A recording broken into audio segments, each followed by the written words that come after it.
Hey everyone, and welcome back to the channel. So today, let's take a look at the 2025 Honda CRV Hybrid Sport-L. Huge shout out to Hendrick Lexus Northlake for providing this SUV for me today. Take a look at their website. That link is down in the description below. This model here is finished off in solar silver metallic, and they have an MSRP that starts just over $34,000. This is powered by the 2-liter inline 4-cylinder. It's paired to both the hybrid system along with the CVT transmission, and combined it pumps out 204 horsepower, 247 pound-feet of torque. That power sent through the all-wheel drive system, propelling this 3,900-pound SUV from 0 to 60 in around 8 seconds. It has a top speed of 115 miles an hour. It also has a fuel capacity of 14 gallons, and you'll expect to see 40 miles per gallon in the city and 34 out on the highway. This also has a wheelbase of 106.3 inches. Its overall length is 184.8. It has a width of 73.5, a height of 66.5, and its ground clearance measures in just over 8 inches. Now, as we take a look at the exterior styling for this model, it has a really nice design with all of the gloss black accents. You'll notice too that the Honda badge is also the sensor for distance pacing, so it's nicely integrated. There's also plenty of cutouts in that grille to provide a lot of cooling to all of the components up front. And there's also a really nice design for the LEDs. Very thin housing that matches the upper section of that grille very nicely. You'll notice some of the gloss black accents actually go into that housing itself, so it splits right around it. There's some more gloss black accents in the lower section and parking sensors, and even more cutouts and active grille shutters too. And then a nice trim accent for the lower section of that bumper. Now, as we work our way to the side, there is some plastic for the lower section of the bumper. It works its way around the fender arches and the side skirts there. You get a gloss black set of wheels for this model. It's also on the mirrors too, where there's a turn signal too. Now, there's chrome for the window trim, gloss black for the roof racks, and then you do get a sunroof up top. There's very nice lines that run down the side too. Very crisp line just above the door handles, and then a few in the lower section, and of course the fender arches there. And then there's a two-tone design for the integrated spoiler, where there's a third brake light. Wiper blade is in the lower section. There's also LEDs for the brake lights. You get a backup camera, all the parking sensors too, and then the dual exhaust system with some nice accents on both sides. It's interesting to note too that all-wheel drive is also a sticker just underneath that wiper blade. And you do also have remote start with this. So if you lock it and hold this button, you can start it up. It will default to the hybrid setting, so you won't really hear it start up. And then you can use that to shut it off as well. And then you do have a rear liftgate control, or you can just use the button up underneath the Honda badge there. And it does feature a power liftgate, which is really nice.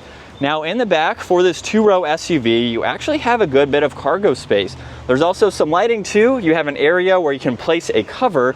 There's also a hook. You get a 12-volt, a little bit of storage on both sides of the floor, and you can even lift up the floor where you do have a little bit of storage. You can place items. You can also fold down the back seats too, so it makes it an extremely practical, smaller size SUV. Tons of cargo space for this model. And then you have that one button to close the liftgate.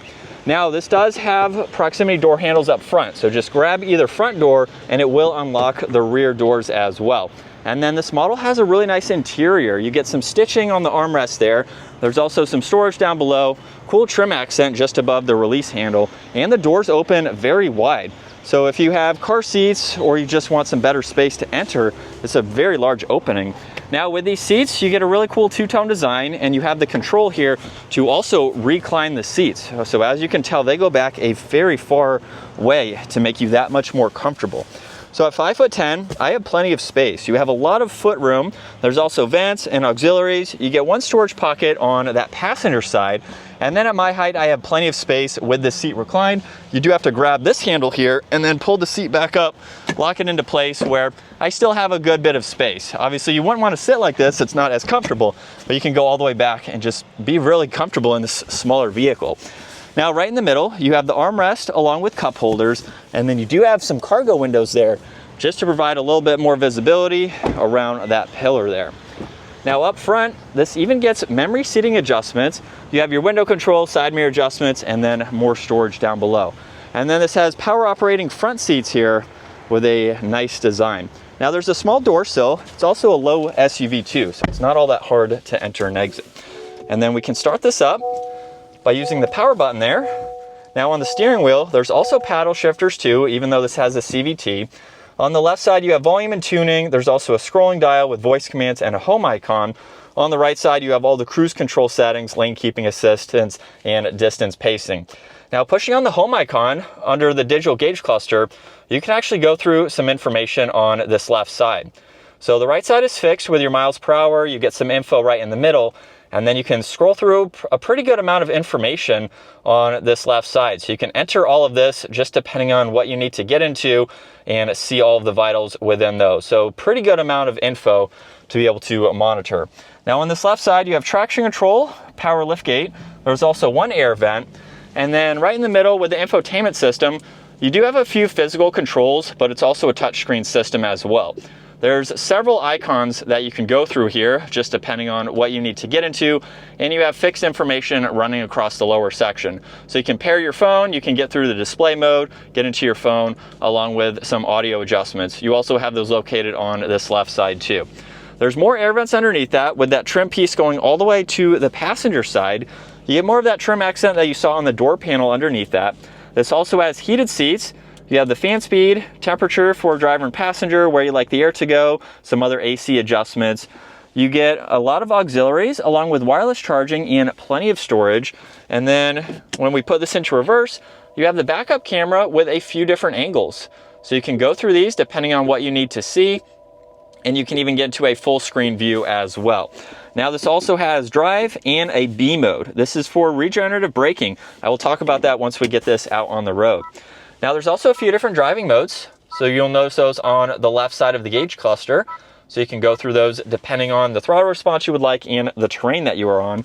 There's also a downhill assist. If you happen to take this off the pavement, you have the e-brake, brake hold. You get cup holders with a little bit of storage, more storage in the armrest. You have a locking glove box with even more storage. And then the rear view mirror, along with dome lights up top. You have controls for the sunroof. There's also a sunglass holder, and the sunshade is manually adjusting. And then here's a look at visibility from the driver's side. With those rear cargo windows, especially over the right side, makes it very easy to see all around. As we set up behind the wheel now for the Honda CRV, this is definitely a very popular SUV. My wife actually owned one when we met. That model made it to just over 100,000 miles before we decided to part ways with it, and there was nothing wrong with it. It could have kept going with the reliability that you get from Honda. Now, with the new hybrid system here, I think this is a really cool design without being a plug-in hybrid. I do own a plug-in hybrid myself. If I had to do it again, I would just almost either just go normal gas or have this hybrid system in the background, because it's one less thing that you have to consistently plug in since it's working in the background, and the engine is going to charge this system too. So it's a nice aid to have. It also provides us with a little bit more power too. So you get the benefits of having that EV system with the power and getting better MPG in this model. Now with that hybrid system too, the paddle shifters is how you can adjust the regenerative braking. So with this being a CVT transmission, you're not shifting using the paddle shifters. You have the negative paddle to go all the way into the highest regen system. So when I let my foot off the accelerator, we are going to slow down much quicker than if I put it all the way into the off setting where you're just coasting. Now you can also do the same thing by putting it into B. So as I just did that, the vehicle is going to start slowing down under its own power. So the regenerative braking is going to kick in just to help aid with the hybrid system, but it can also be a little bit of one pedal driving. You still have to use the brake pedal. It's not like a full EV where you can do that, but it's going to help maybe in some stop and go traffic. You don't have to go back and forth as often. But with this model, you still of course have to use the brake pedal. It's not a full one pedal driving system. But it's really neat. That's why you can get more MPG in the city versus the highway, because you are consistently using that more. So if you're looking for a very fuel efficient model, this is great to go with. Pretty simple on the interior. Honda doesn't have too many bells and whistles in their models, and for the pricing too, I think it's pretty respectable for what you get. You have a lot of nice tech features that you can use on a daily basis. And in terms of how it drives, it's been very comfortable so far. And let's just give it a small acceleration now. It's not a quick vehicle, but honestly, that was a nice acceleration for the power and what this model is designed for. So you have a good bit of power to at least merge, get up to speed. And in terms of how it drives, you know, from driving my wife's at the time, much older model, but still from driving it, it was very nice. This is super comfortable. It would make for a great daily driver if you are looking for the simplicity, the reliability, the functionality of having the hybrid system, as well as having a good interior size with a small platform. So if you are doing a lot of city driving, it is something that will be easy to park. And even as a driver too, I have 3 or 4 inches of headroom. We do have a height adjustable seat too, so you can fit in some tall people in this smaller vehicle. And we are still in sport mode. Here we go. And mild acceleration, we're up to speed, so not even quarter throttle, and this can get up and move. Not quick again, but I think it has an adequate amount of power. But this is what it's like to be behind the wheel for the Honda CRV. You have a really nice outlook over the hood as well. You don't sit too low in this. It is a low SUV, but you still have a good seating position for this. If you're not looking to be in a sedan, you want something a little bit higher up, of course. Definitely going to give you that feeling. Seats are very comfortable as well. You also have several different trim levels for this model depending on your budget, what you're looking for. You can go non-hybrid, hybrid. You have several options just depending on what suits you best. So for this very popular SUV, it's popular for a reason. It's pretty simple, but would make for a great daily driver, something to be comfortable going from point A to point B. And for its price, when you compare it to some other luxury brands that are going to have a lot more tech features, they're going to cost significantly more. This seems to be pretty nice for the pricing and what you get.